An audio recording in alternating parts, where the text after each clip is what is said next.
Hi, Gary here. This is our fourth post on financial literacy leading up to April, which is Financial Literacy Month. And this one is for the folks who are retired, typically age 60, 65 and older. Now, up until this point, in these three phases, we've talked about basic understanding of money, saving first and spending second, and then answering the five major concerns that all of us have about money to get to this point. So if you've taken care of those concerns, your wealth is preserved, you've reduced your income taxes, you've been able to transfer or have a plan in place for transferring your assets at death to your heirs, wealth protection, you're having your assets not unjustly taken, and if you have any charitable giving being done, well, now it's just kind of maintaining that going forward. And in this phase, it's about financial independence and freedoms.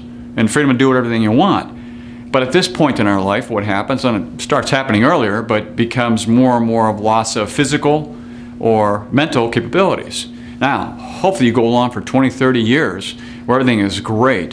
The biggest concerns are taken care of on the money side. So now we're looking at what do we do on the primarily health side. Health and money are the two areas that are least spoken about, the most private for most of us to deal with. So it's really difficult to have to go and discuss health issues with others, money issues as well.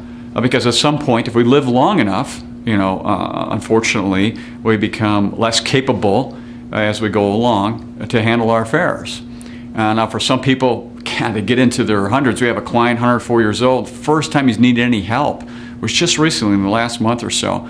But we've had other clients and got dementia in their 40s. So this is just very individual, really different by everybody. And so you kind of know when that's happening, when it's not happening, and you kind of put the things in place. So it's, you plan for the worst and hope for the best. I'm going on vacation here, and I was told a long time ago, bring twice the money and half the clothes. You want to make sure you're planning this out to say, look, our health can really be deteriorating. Who is going to be there to help us out when we can't handle our affairs?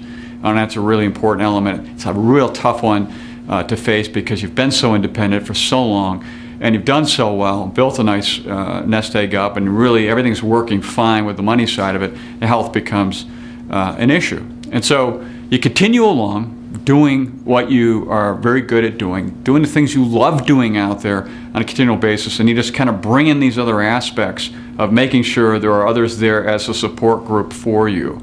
As time goes on and you go down the road and on your way. So anyway, this is the last segment on our fourth one on financial literacy. It's leading up to, we have a seminar in March. You can go to our event page on coylefinancial.com to see that. It's on taking charge of your wealth. You also can call us at our 800 number, 480-7913. We love to have you there. Bring a guest with you. We'll go over a lot of what we just covered in about a 45-minute period, and I think you'll really enjoy it. So come and have a meal on us and really have a good time. Until next time, enjoy.